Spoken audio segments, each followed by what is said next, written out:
Hello guys, आप सब कैसे हो। उम्मीद करती हूँ मस्ती होंगे। मैं प्रिया राजपुरोहित आप सभी का स्वागत करती हूँ मेरे यूट्यूब चैनल और फेसबुक पेज परी की डायरी में। आज मैं आप लोगों के लिए एक शानदार सी स्टोरी लेके आई हूँ। स्टोरी शुरू करने से पहले आप सबसे एक छोटी सी रिक्वेस्ट है, जिसने भी मेरे यूट्यूब चैनल और फेसबुक पेज को फॉलो नहीं किया है वो फॉलो करें और यूट्यूब चैनल को सब्सक्राइब करें।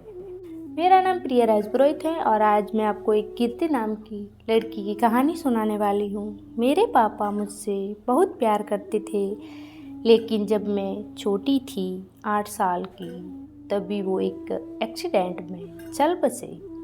मेरी माँ ने उसके बाद दूसरी शादी कर ली। सच बताऊँ तो मैं नहीं चाहती थी कि मेरी माँ ऐसा करे, लेकिन उस समय अकेली औरत, छोटी बच्ची, इसलिए मेरी माँ ने शादी की। मुझे मेरे सौतेले पिता बिल्कुल भी पसंद नहीं थे। मैं उन्हें पापा भी नहीं कहती थी। मम्मी ने कई बार कहा कि ये तुम्हारे पिता हैं। यही सच है, लेकिन मैंने नहीं माना। मेरे पिता तो इस दुनिया में नहीं हैं। ये तो सिर्फ मेरी माँ के पति थे, वो भी दूसरे। उनसे मेरा एक छोटा भाई भी है। वो एजेंसी का काम करते थे और अक्सर टूर भी किया करते थे। मेरे सौतेले पिता जब भी मुझसे बात करते या पास आते, मैं उनसे बात भी नहीं करती। आखिर ऐसा चलता रहा और मम्मी ने ये सब देखते हुए मुझे मौसी के यहाँ भेज दिया था पढ़ने। मेरा ज़्यादातर समय वहीं निकलता रहता था। पढ़ाई के बाद मुझे एक लड़के राहुल से प्यार हो गया था। राहुल नया नया ही हमारे शहर में आया था और मौसी के घर के पास ही रहता था। करीब 6 महीने ही राहुल को प्यार करने लगी थी। मैंने सोच लिया था कि शादी उसी से करूँगी। वो उम्र में करीब मुझसे 5 साल बड़ा था, लेकिन प्यार में ये सब कहाँ देखा जाता है। मैंने मेरी माँ को बता दिया था कि मैं राहुल से शादी करना चाहती हूँ। मेरी माँ ने बोला ठीक है, राहुल को मिलने के लिए मेरे घर बुलाया। राहुल अनाथ था, उसके माता पिता और रिश्तेदार नहीं थे, इसीलिए वो खुद मेरे घर हमारी शादी की बात करने आया। मुझे बस मेरी माँ की हाँ चाहिए थी। पिता से मुझे कोई मतलब नहीं था, लेकिन वो भी वहीं थे जब राहुल आया था। माँ को लड़का पसंद आ गया, मैं खुश थी। राहुल चला गया और मम्मी भी कुछ काम से बाहर गई। जब घर में अकेली थी, तब मेरे सौतेले पिता मेरे पास आए। बोले तुम उस लड़के से शादी नहीं करोगी। मैंने कहा आपसे किसने पूछा, चले जाइए यहाँ से। मैं वहाँ से जाने लगी, तब उन्हें मेरा हाथ पकड़ा और फिर से कहा तुम शादी नहीं कर सकती। इस बार उनकी आंखों में थोड़ा सा गुस्सा था। मैंने कहा मेरा हाथ छोड़िए और मुझसे दूर रहिए। मैं अपने कमरे में गई और दरवाज़ा बंद कर लिया। जब माँ आई, तब मैंने कहा कि तुम्हारा पति मेरे साथ बदतमीज़ी कर रहा था। माँ ने कहा कहाँ, चुप रहो, कुछ भी उसके बारे में मत बोलो, वो हमेशा तुम्हारा भला सोचते हैं। मेरी माँ के आँखों पर तो जैसे पट्टी बंधी थी। माँ ने फिर रात में मुझसे बोला कि ये लड़का राहुल सही है, तू अच्छे से जान पहचान निकलवा ली ना। मुझे समझ आ गया था कि उन्होंने इनके कान भर दिए। मैंने कहा कि खोट राहुल में नहीं है, तुम्हारे पति में है। वो भी मेरी शादी नहीं होने देना चाहते। पता नहीं उनके दिल में क्या है, लेकिन मैं राहुल से ही शादी करूँगी। मेरा फैसला मेरी माँ अच्छे से जान चुकी थी, इसीलिए हमारी शादी तय हो गई। शादी की तैयारियां होने लगी। मैं कुछ खुश थी। इस दौरान मैंने उनकी आंखों में अजीब सी बेचैनी देखी। मुझे साफ दिख रहा था कि वो नहीं चाहते थे कि मेरी शादी हो। आखिर कौन बाप ऐसा सोचेगा, लेकिन वो पिता नहीं थे। आखिरकार शादी का दिन आ गया। सुबह मैं अकेले में राहुल से छत पर बात कर रही थी। जैसे ही मैंने फ़ोन रखा, मेरे मुंह पर किसी ने पीछे से रुमाल रखा और मैं बेहोश हो गई। जब मुझे होश आया तब मैं एक कमरे में एक बिस्तर से बंधी थी। मेरा मुंह भी बंद था। मेरी शादी वाले दिन मुझे यहाँ कौन उठा कर लाया? थोड़ी देर बाद कमरे का दरवाज़ा खुला और सामने मेरे सौतेले पिता। उन्होंने मेरे साथ ये किया था, पर आखिर वो मुझे यहाँ क्यों उठा कर लाए? मुझे वो पसंद नहीं थे, लेकिन वो इस हद गिर गए हैं मुझे पता नहीं था। ऐसा तो मैंने उनके बारे में नहीं सोचा था।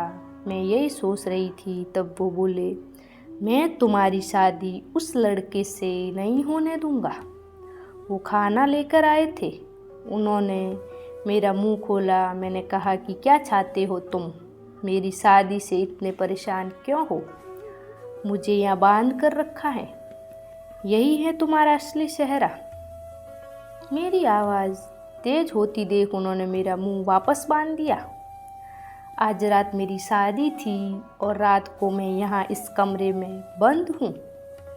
मेरे आँखों से लगातार आंसू निकले जा रहे थे। मैं सोच रही थी कि सारी गलती माँ की है, जो इस आदमी से शादी कर ली। रात को फिर वो कमरे में आए। इस बार कमरे में आते ही कहा कि आज तुम्हारी शादी थी, लेकिन मैं नहीं चाहता था कि तुम उस लड़के से शादी करो। वो लड़का झूठा है, फ्रॉड है, तुम्हें धोखा दे रहा है। वो पहले से शादीशुदा है। तुम मेरी बात नहीं मान रही थी, इसीलिए मैं तुम्हें यहाँ इस तरह लाना पड़ा। लेकिन तुम्हारे भले के लिए मैं कुछ भी करूँगा। मैं 3 साल पहले जब शहर के बाहर कुछ काम से गया था, तब मुझे ये लड़का होटल में एक लड़की के साथ दिखा था। मुझे इसीलिए याद है क्योंकि वो लड़की मेरे जानने वाले दोस्त को जानती थी। उस समय उसने उससे बात की थी कि तब भी वो चुप था और मुंह छिपा रहा था। जब तुम उसे घर लाई तब मुझे लगा कि ये वही है, इसीलिए तुम्हें मना कर रहा था। मैं जानता हूँ तुम मुझे अपना बाप नहीं मानती, लेकिन मैं तुम्हें हमेशा अपनी बेटी माना है और मैं वही करूँगा जिससे तुम्हारी भलाई हो। फिर चाहे तुम मुझे कुछ भी समझो, कुछ भी बोलो, उस लड़के की सच्चाई तुम्हें सुबह पता चल जाएगी और तब तक तुम्हें यही रखूँगा। और वहाँ से दरवाज़ा बंद करके चले गए। सुबह वो वापस आए, साथ में माँ भी थी। माँ ने पहले आते ही मेरे हाथ और मुंह खोला। मैंने मम्मी से कहा कि देखो इस आदमी को क्या किया। अभी तक मुझे उनकी बातों पर रत्ती भर भी विश्वास नहीं था, लेकिन फिर दरवाजे से एक और औरत आई। उसके हाथ में एक छोटा बच्चा भी था। वो औरत बोली कि ये सही बोल रहे हैं, वो आदमी धोखेबाज है। उसने मुझे भी धोखा दिया। वो अनाथ नहीं है, उसके घर वाले भी हैं मेरे सामने। वो खड़ी औरत, उसका बच्चा, मेरी माँ, इन सब को देखकर मुझे भी अब यकीन होने लगा था। मैंने उसी समय राहुल को फ़ोन लगाया, लेकिन उसका फ़ोन ऑफ था। शायद उसे भी पता चल गया था कि उसकी सच्चाई सामने आ गई है। उसके खिलाफ अब जो भी कार्रवाई होगी वो पुलिस करेगी।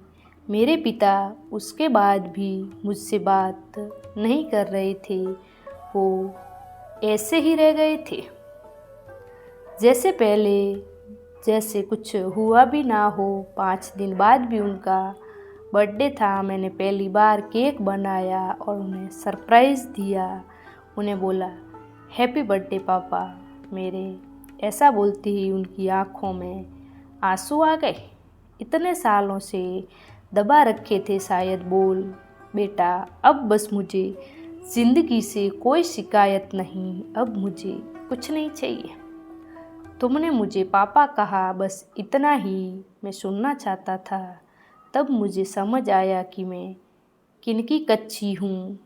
इंसान पहचानने में घर में मेरे सामने मुझे इतना प्यार करने वाले पिता थे, उनका मैंने कभी सम्मान नहीं किया और बाहर उस राहुल की झूठी बातों में आ गई। मेरे पिता ने ना सिर्फ मेरी लाइफ बचाई बल्कि मुझे ये भी बताया कि मैं कितनी गलत थी। आपको ये कहानी कैसी लगी कमेंट करके हमें ज़रूर बताएं।